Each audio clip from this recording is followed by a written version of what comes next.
Buenos días, queridos hermanos, sean bienvenidos a nuestra reunión en que le rendimos culto a nuestro Señor. También le damos la bienvenida a nuestros hermanos de Concepción, a Anita, a José Luis, a Giovanna y también a todos los que nos siguen en las redes sociales. Bueno, como saben, estamos compartiendo de manera sistemática el Evangelio de Marcos, estamos en el capítulo 7 y hoy día nos toca del versículo 24 al 30. ¿Tienen listas ya su Biblia? Sí.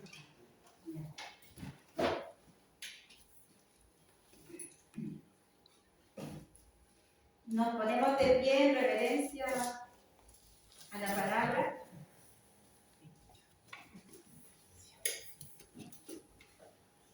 Dice así la palabra: levantándose de allí se fue a la región de Tiro y de Sidón, y entrando en una casa no quiso que nadie lo supiese, pero no pudo esconderse, porque una mujer cuya hija tenía un espíritu inmundo, luego que oyó de él, vino y se postró a sus pies. La mujer era griega y sirofenicia de nación, y le rogaba que echase fuera de su hija al demonio. Pero Jesús le dijo: deja primero que se sacien los hijos, porque no está bien tomar el pan de los hijos y echarlo a los perrillos. Respondiendo ella, y le dijo: sí, Señor, pero aún los perrillos debajo de la mesa comen de la migaja de los hijos. Entonces le dijo: por esta palabra, ve, el demonio ha salido de tu hija. Y cuando llegó ella a su casa, halló que el demonio había salido y la hija acostada en la cama. Hasta ahí la palabra del Señor. Padre del cielo, te doy muchas gracias por tu palabra. Gracias por estar aquí reunidos con mis hermanos. Hemos venido deseosos, ansiosos de escuchar tu palabra. Necesitamos saber qué es lo que tienes preparado para nosotros. Necesitamos saber tu voluntad sobre nuestras vidas. Estamos ansiosos de la palabra, de ese pan de vida que nos edifica y que nos fortalece. Gracias, Señor, por edificarnos, por ser tu iglesia. Te pido que me ayudes en este culto, Señor, que tú me des sabiduría, me des gracia y que tu Espíritu Santo nos acompañe y nos guíe a toda la verdad. Te doy las gracias en el nombre de tu Hijo Jesús. Amén. ¿Pueden sentarse, mis hermanos? Sabemos que nuestro Señor salía, ¿se acuerdan de dónde venía? Él venía de Genezaret. Él venía después de enfrentarse con los fariseos y con los escribas, porque los había confrontado y lo había hecho delante de todos, lo había hecho públicamente y les estaba llamando la atención. ¿Por qué? Porque eran altivos, orgullosos y soberbios. Y ellos creían que hacían todo bien delante de Dios porque se creían que tenían todo el conocimiento y que lo sabían todo. Pero el Señor Jesucristo les dice: hipócritas, ustedes de labios me honran, pero más su corazón está lejos de mí. Si en algún lugar Cristo va y no es bien recibido, Él se aleja. Si Él va a tu vida, a tu casa, y tú no lo recibes, Él se va a ir a otra casa donde lo reciban. Él no va a forzar a nadie para que lo escuchen o para que lo reciban. Él se retira. Al salir de allí, después de haber confrontado a estos fariseos, y estos fariseos no habían entendido el mensaje, se fue a Sirón y a Sidón. Eran unas ciudades muy paganas, era una ciudad politeísta, tenían muchos dioses. Y cuando llegó el Señor a dicha región, llegó para hacer el bien. Y sabemos que todo lo que hacía nuestro Señor lo hacía de una manera muy poderosa. Él demostraba su poder. Quizás desde aquellos tiempos de los profetas Elías y Eliseo no había visto un profeta con tal poder como él, como lo que estaba haciendo nuestro Señor. Y su fama se estaba extendiendo por todos los lugares, de tal manera que llegó aquí, a esta región. Y el Señor acudía a las personas para ser ayudados en cada necesidad que ellos tenían. Vayamos al versículo 24. Levantándose de allí se fue a la región de Tiro y de Sidón, y entrando en una casa no quiso que nadie lo supiese, pero no pudo esconderse.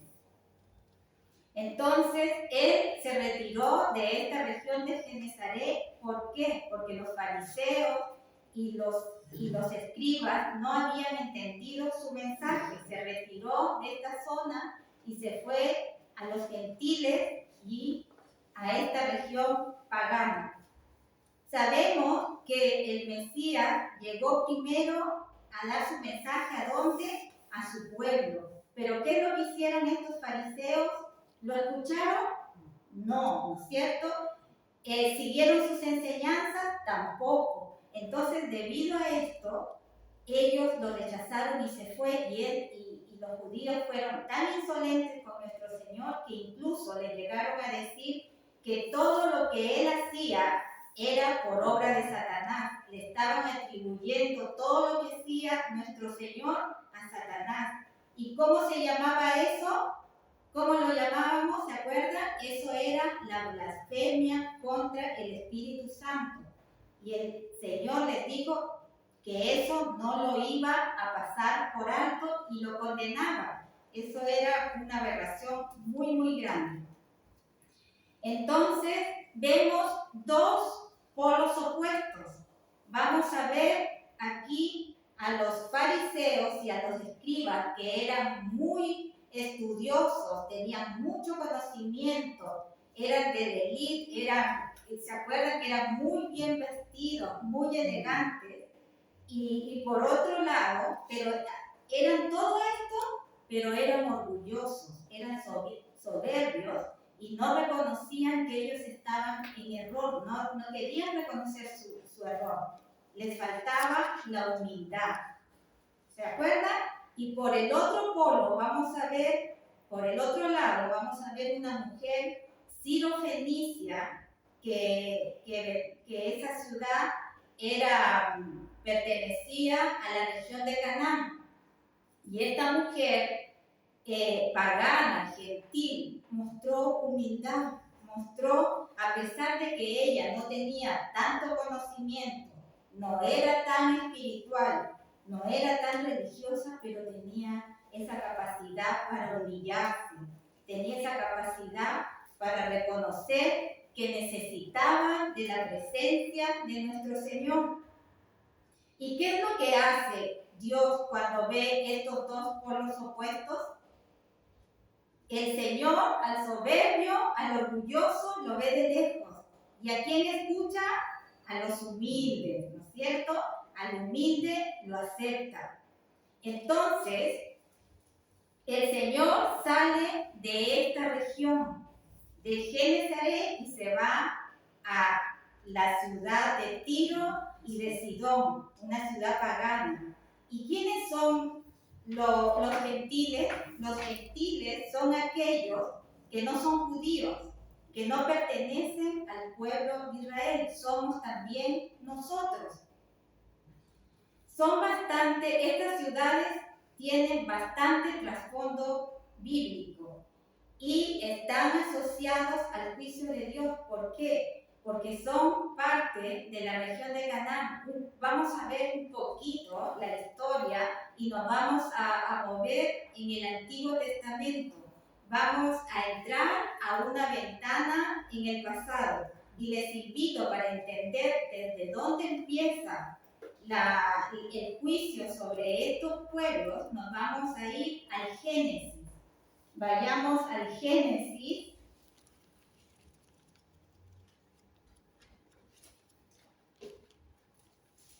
Vayamos a Génesis 9, 18.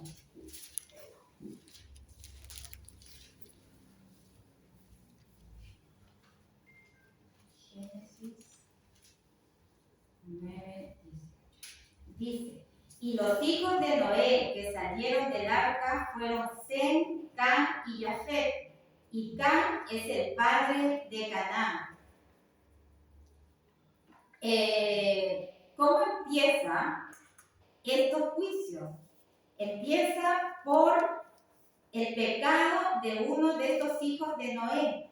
¿Y qué es lo que pasó? ¿Por qué maldijo Dios a esta ciudad? Lo maldijo por lo siguiente. Vayamos al mismo Génesis 9, del 20 al 25. Dice: después comenzó Noé a labrar la tierra y plantó una viña y bebió del vino y se embriagó y estaba descubierto en medio de su tienda. Y Cam, padre de Canaán, vio la desnudez de su padre y lo dijo a sus dos hermanos que estaban afuera. Entonces Sem y Jafet tomaron la ropa y la pusieron sobre sus propios hombros y andando hacia atrás cubrieron la desnudez de su padre, teniendo vueltos sus rostros, y así no vieron la desnudez de su padre. Y despertó Noé de su embriaguez y supo lo que había hecho su hijo más joven y dijo: maldito sea Canaán, siervo de siervos será a sus hermanos. ¿Qué pasó aquí? Lo que pasa es que Cam vio a su padre Noé, lo vio borracho, embriagado y desnudo, y él, en vez de cubrirlo, de vestirlo y de tomarlo y aconsejarlo, ¿qué es lo que hizo? Se burló de él. Y no satisfecho con eso, se fue a los hermanos y les dijo cómo estaba su papá. Seguía burlándose, pero ¿qué hicieron estos dos hermanos, Sem y Jafet? Cuando vieron a su papá así, lo abrigaron. Incluso para no verlo, entraron de espaldas a cubrirlo. Entonces, cuando Noé se levantó de su embriaguez, se enteró lo que había hecho Cam y maldijo a este pueblo de Canaán. Y si venimos al contexto actual, estas ciudades, estos pueblos tienen bastante trasfondo bíblico, porque era una nación fuerte, era una nación grande. Y si la comparamos, sería como Estados Unidos, una potencia muy poderosa, muy grande. Y los israelitas comprendían que era muy difícil vencer a una ciudad así. Es como decir Chile que pueda vencer a Estados Unidos. Ellos se comparaban de esa manera. Y la única manera para poder derribar a los cananeos era con ayuda de Dios. Y todo esto lo podemos ver en Números 13:33. Vayamos a Números. Números 13.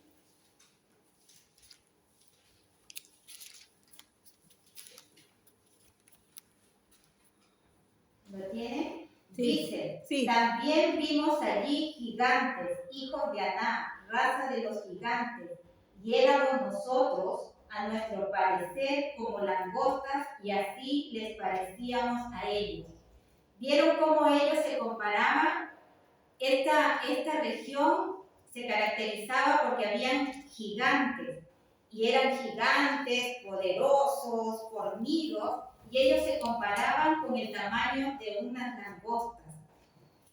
Los cananeos, como eran tan fuertes, grandes y poderosos, ¿qué es lo que pasa cuando nosotros nos convertimos así? Nos hacemos arrogantes, nos hacemos autosuficientes, y el orgullo, nuestro pecho, se llega a inflar. Pero ¿qué es lo que pasa? ¿Qué es lo que hace el Señor con este tipo de personas cuando nos empezamos a elevar nuestro ego? Nos derriba, nos aterriza. Y llegó un momento que el pueblo de Canaán, los cananeos, fueron derribados. Y todo esto, lo que Dios hizo con ellos, lo podemos encontrar en Zacarías 9, del 1 al 4. Para que ustedes puedan leer después todo el pasaje. Es muy, muy interesante cómo Dios derriba a los soberbios. Zacarías, ¿lo encontraron? No.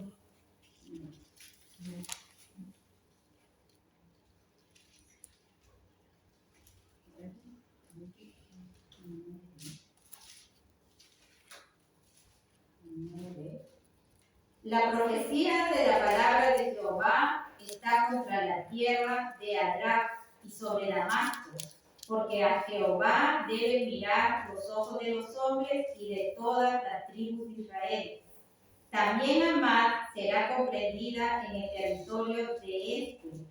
Tiro y Sidón, aunque sean muy sabias, bien que Tiro se edificó fortaleza y amontonó plata como polvo y oro como lodo de las calles, he aquí el Señor la empobrecerá y herirá en el mar su poderío, y ella será consumida en fuego. O sea que después estas ciudades se empobrecieron. Además, los cananeos eran politeístas, tenían muchos dioses, pero su dios principal era Baal. Y aquí, en esta región, en esta zona, es donde llega nuestro Señor. Una ciudad llena de orgullo, llena de soberbia, llena de arrogancia, una ciudad idólatra, que sienten esa necesidad, que están cansados de tanto pecado y sienten una necesidad de arrepentirse. Y es aquí donde llega nuestro Señor. El Señor quería llegar a esta ciudad y pasar desapercibido, pero no lo logra, porque era tan conocido que todos se enteraron y querían llegar a pedirle sus necesidades, que les hagan un favor para que puedan servir. Entonces, ¿cuál era el propósito de nuestro Señor al llegar aquí? Era servir. El propósito del Señor, como hoy en día los falsos pastores, su propósito es llegar, llenar grandes estadios, ser famosos, pero no. El Señor quería pasar desapercibido.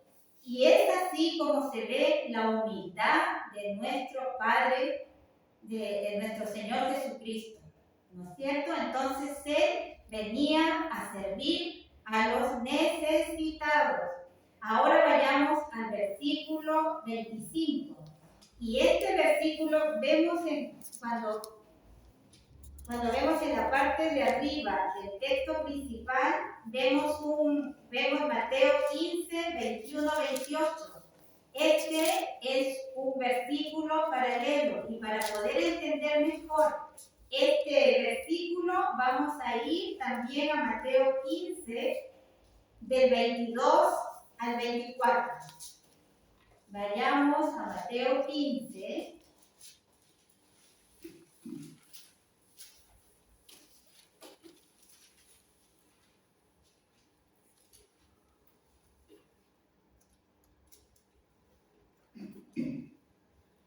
Y dice: y he aquí una mujer cananea que había salido de aquella región clamaba diciéndole: Señor, hijo de David, ten misericordia de mí.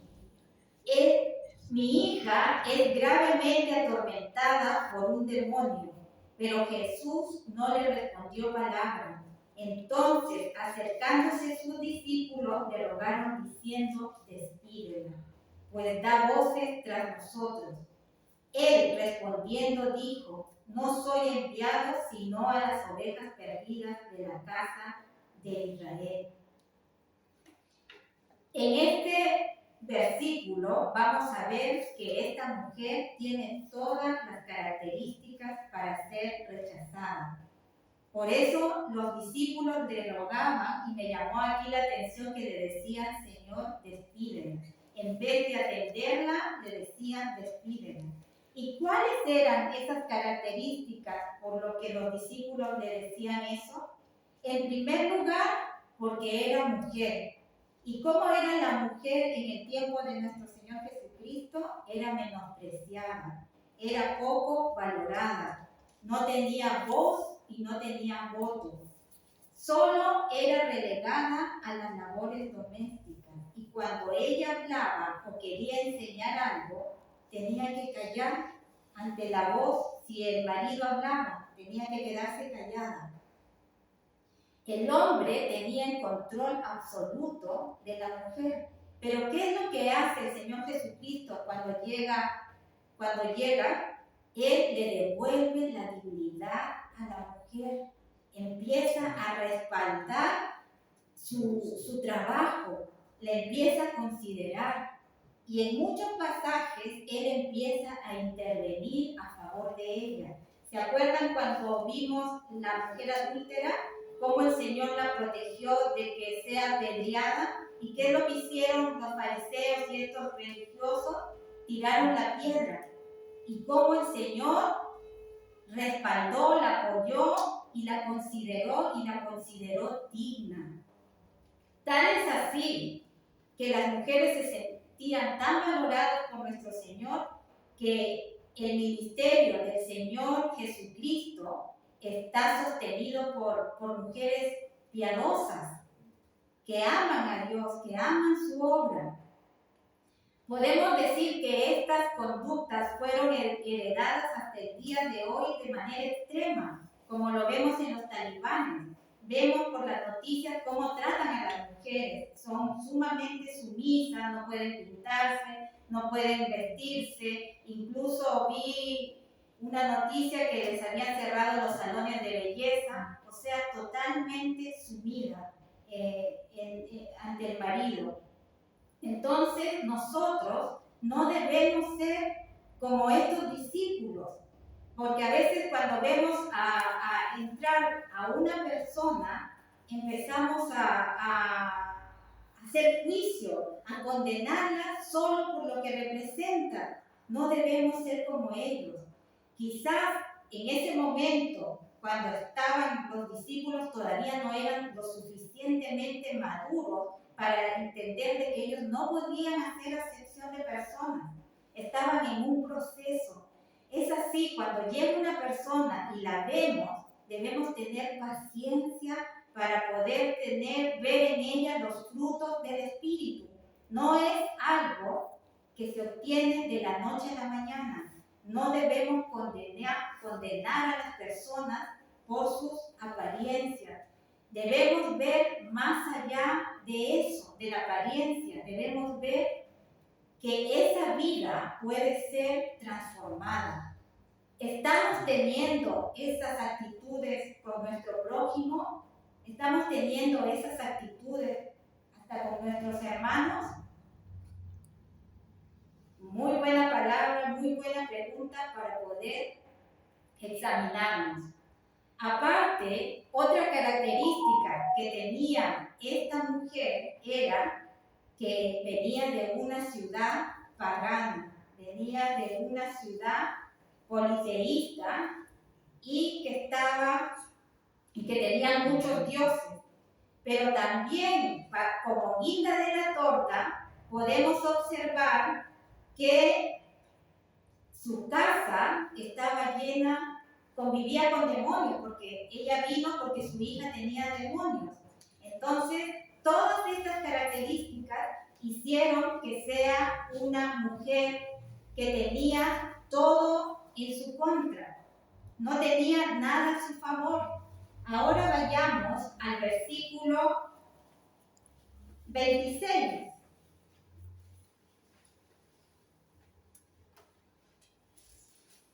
La mujer era griega y sirofenicia de nación, y le rogaba que echase fuera de su hija al demonio. Esta mujer le rogaba, esta mujer se postró, se arrodilló diciendo: Señor, socórreme, ayúdame. Cuán agradecidos debemos estar nosotros cuando el Señor Jesucristo viene a nuestra ayuda. Cuán agradecidos.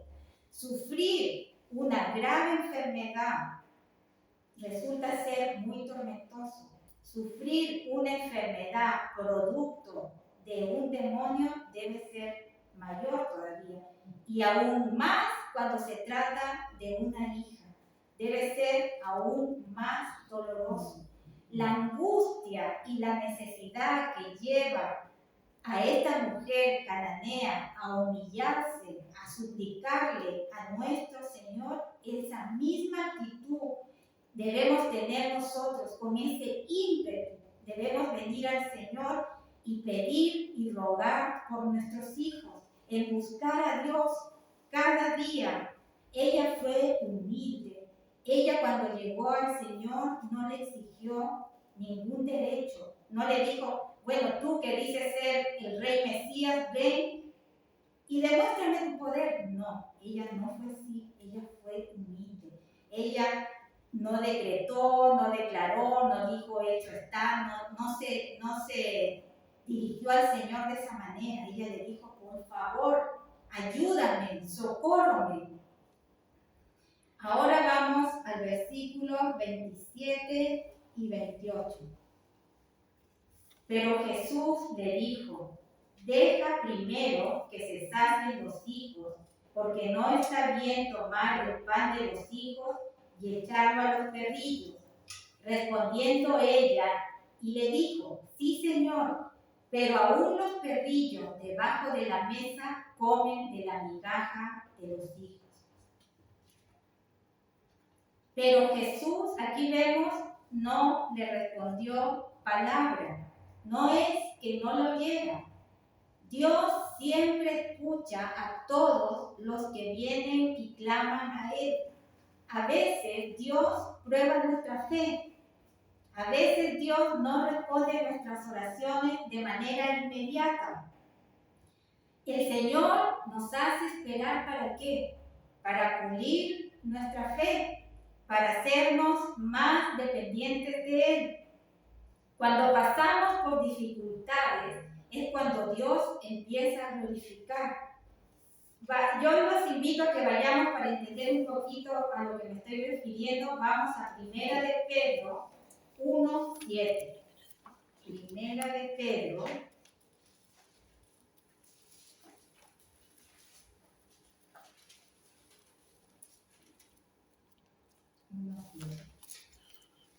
Dice: para que sometida a prueba vuestra fe, mucho más preciosa que el oro, el cual, aunque perecedero, se prueba con fuego, sea hallada en alabanza, en gloria y honra cuando sea manifestado Jesucristo.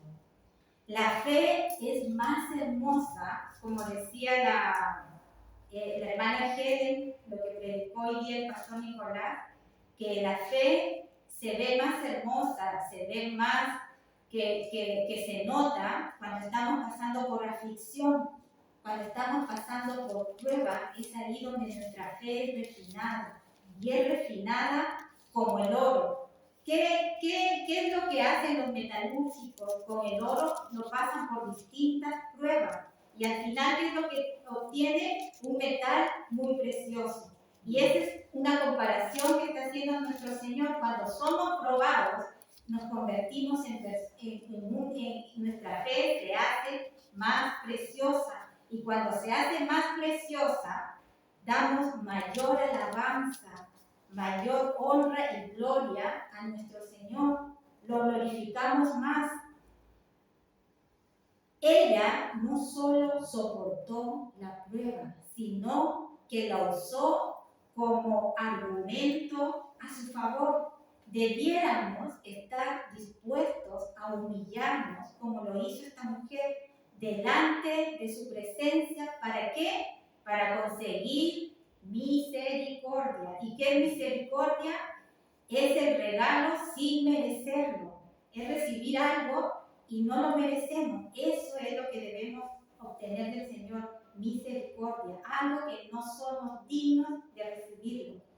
Lo que podemos apreciar que este fue el medio que usó el Señor para recalcar la fe de esta mujer pagana y la comparó con la maldad de estos fariseos religiosos y escribas, y los comparó.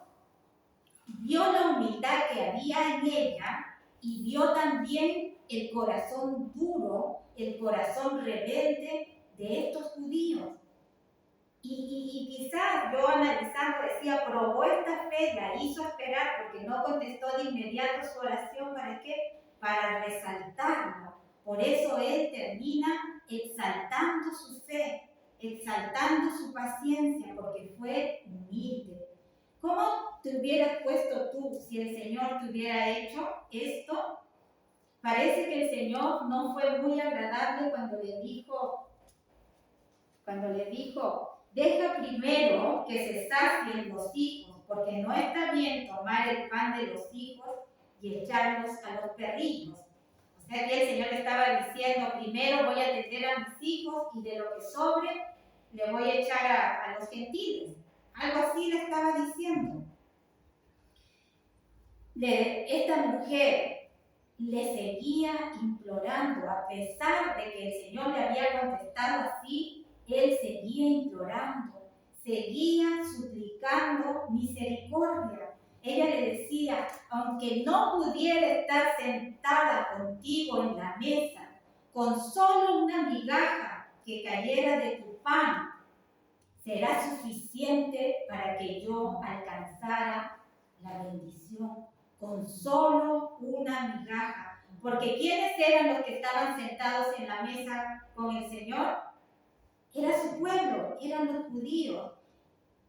Y ella imploraba que solo una migaja, que solo la atendiera un segundo, un momento, para que pudiera llegar la bendición y la respuesta a su milagro. Cristo exalta esta fe. La humildad es una virtud fundamental. O si tuviéramos nosotros esta fe como esta mujer, les aseguro que llegaríamos a nuestras casas con nuestras bendiciones, con nuestra bendición deseada, con nuestro milagro. Cuando nos acercamos a Dios, lo debemos hacer con respeto, con humildad, reconociendo que necesitamos, que lo necesitamos, que no podemos nosotros con nuestras fuerzas, que no podemos nosotros con nuestros conocimientos, no podemos nosotros con nuestros criterios. Necesitamos de Él, necesitamos reconocer nuestras debilidades, reconocer que somos pecadores. Y también cuando lleguemos a Dios, no culpemos a los demás de nuestra situación. No lleguemos al Señor sintiéndonos víctimas de que este me hizo daño, este me hizo lo otro. Si nosotros nos ponemos a analizar en alguna etapa de nuestra vida, alguien nos lastimó, pero debemos acercarnos a Dios de manera humilde, primero reconociendo nuestros errores y después ver los errores de los demás. No lleguemos al Señor quejándonos, no lleguemos al Señor diciendo, yo soy tu hija y como hija que soy, yo cumplo con venir a la iglesia, yo cumplo con cantarte, yo cumplo con esto, y porque cumplimos eso, nos sentimos con derecho a pedirle cosas que de repente a Dios no le agrada. Entonces, esta mujer no pidió así. Ella suplicó misericordia. Ella reconoció la necesidad de Él. Ella reconoció que no podía sola. Entonces, no lleguemos al Señor quejándonos. Ni ella vino exigiendo derechos y diciendo, otras personas vulneran mis derechos y como hija tuya que soy, yo te exijo que me des, que te pido, que por qué no me diste, cámbiame de esposo. Siempre llegamos a Cristo quejándonos, pero a Él no le agrada eso. A Él lo que quiere es humildad, que reconozcamos primero nuestros errores y después ver en nuestro entorno. Pero sobre todo, ¿qué es lo que se debe hacer? Decirle, Señor, que se haga primero tu voluntad antes de la mía. Amén. Esta mujer tuvo fe y le suplicó con respeto y no tuvo esta actitud y reconoció el poder de Jesús para cambiar y poder transformar vidas. Y le dice, con solo una migaja de tu pan, con tan solo una migaja, yo necesito para que mi vida cambie. Y el Señor, al escucharla, la exalta. ¿Por qué? Porque Dios escucha al humilde y al soberbio lo ve de lejos. En el versículo 29, vamos a leerlo también en Mateo 15, 28.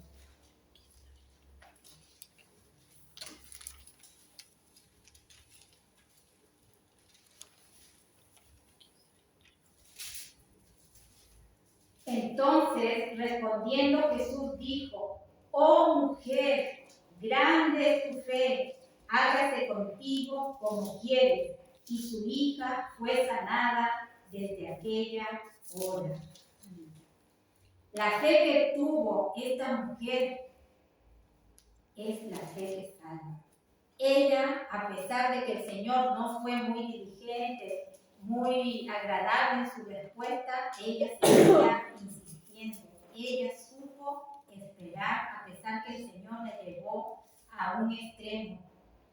Muchas veces el Señor también nos promete estar bien acá en la tierra, pero también nos promete estar bien en la eternidad. ¿Creemos eso o tenemos dudas? La fe que tuvo esta mujer es la fe que salva. Esta es la fe que Dios demanda a todos los que oyen su mensaje. Es la fe que demanda Dios a todos los que conocen el Evangelio. Es la fe del que cree en Dios. Esta fe que salva depende de nosotros. Depende de nosotros que tomemos la decisión de creerle, de depositar nuestra confianza en Él, como está escrito en Juan 3:36. Vayamos, y este versículo lo conocemos todos, ¿no es cierto? Juan 3:36. El que cree en el Hijo tiene vida eterna, pero el que rehúsa creer en el Hijo no verá la vida, sino que la ira de Dios está sobre él.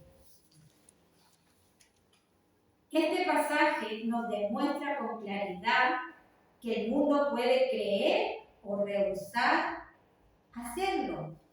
Esta fe es voluntariamente que nosotros decidamos o creerle o no creerle. Y también nos advierte de las consecuencias que vamos a tener de cada decisión. Para tener esta fe es necesario que conozcas el Evangelio. No es solamente creer, sino debemos conocer y estudiar el Evangelio de Jesucristo. Vayamos a Romanos 10, del 13 al 17. Romanos 3.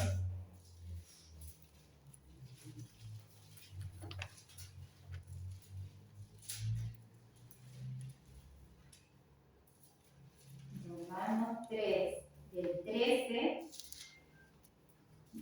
No, es Romanos 10. Romanos 10, del 13 al 17.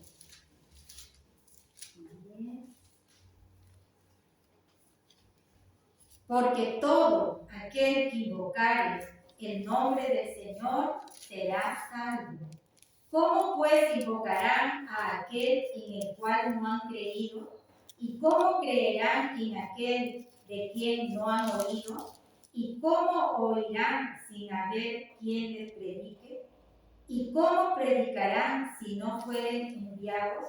Como está escrito, cuán hermosos son los pies de los que anuncian la paz, de los que anuncian buenas nuevas. Mas no todos obedecieron el Evangelio, pues Isaías dice, Señor, ¿quién ha creído a nuestro anuncio? Así que la fe es por el oír y el oír por la palabra de Dios. ¿Tienes esta fe? ¿Te predicaron el Evangelio? ¿Tomaste la decisión de creerle a Cristo? Dios te llama a tener esta fe. Dios te demanda, porque no es que Dios te la da o Dios te la regala, no, Dios te la demanda porque es decisión de cada uno de creerle o no creerle. Así que hermanos, la conclusión a la que llegué es que tengamos claro su mensaje y podamos entender adecuadamente su poder y su amor. Hay que perseverar en el estudio de la palabra y la oración. ¿Para qué? Para que nuestra fe no se vea debilitada. No debemos perder la comunión con Dios, porque ahí es cuando vamos a desesperarnos, nos vamos a llegar a angustiar. Es muy importante nuestra comunión con Dios. Cuando tú tienes un conocimiento sólido de la palabra, soportas mejor las pruebas. Estás más fortalecido espiritualmente y aumentas tu confianza de que Dios cumplirá todas sus promesas. Y eso nos trae paz y nos hace vivir tranquilos y confiados. Hermanos, ahora los invito a que se pongan de pie y podamos orar a nuestro Señor.